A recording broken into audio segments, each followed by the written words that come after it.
अस्सलाम वालेकुम नाज़रीन। क्या आपने भी नोटिस किया कि कुरलुश और खान के आगाज़ में बाला खातून नज़र क्यों नहीं आती? क्या ये सिर्फ ड्रामा की मिस्टेक है या इसके पीछे कोई तल्ख तारीखी हकीकत छुपी है? आज की वीडियो में हम इस राज से पर्दा उठाएंगे। सबसे पहले हमें टाइम लाइन को समझना होगा।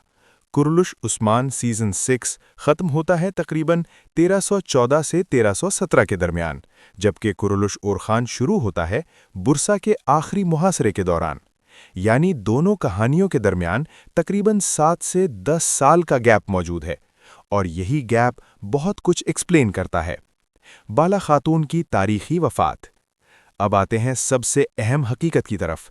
तारीखी रिकॉर्ड्स के मुताबिक बाला खातून का इंतकाल 1324 में हो चुका था, जबकि बुरसा का मुहासरा जारी था जो 1317 से लेकर 1326 तक चला।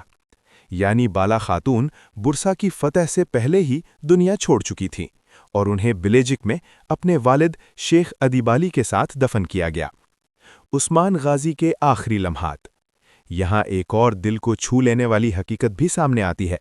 उस्मान गाजी खुद भी बुरसा की फतह के वक्त जिंदगी के आखिरी मराहिल में थे। वो उस शहर में दाखिल भी न हो सके जिसके लिए उन्होंने पूरी जिंदगी जंग लड़ी, और बुरसा की फतह का सेहरा उनके बेटे और खान गाजी को मिला। असल वजह।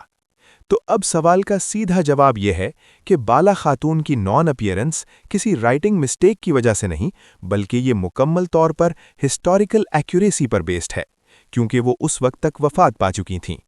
बाला खातून सिर्फ एक कैरेक्टर नहीं थीं, बल्कि उस्मानी सल्तनत की फाउंडेशन का अहम हिस्सा थीं।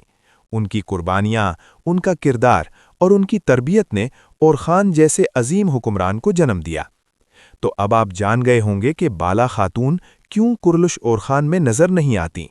ये एक तल्ख हकीकत है, लेकिन यही हिस्ट्री की खूबसूरती भी है। आप क्या समझते हैं? क्या ड्रामा में बाला खातून को फ्लैशबैक्स में दिखाना चाहिए था? कमेंट में ज़रूर बताएं।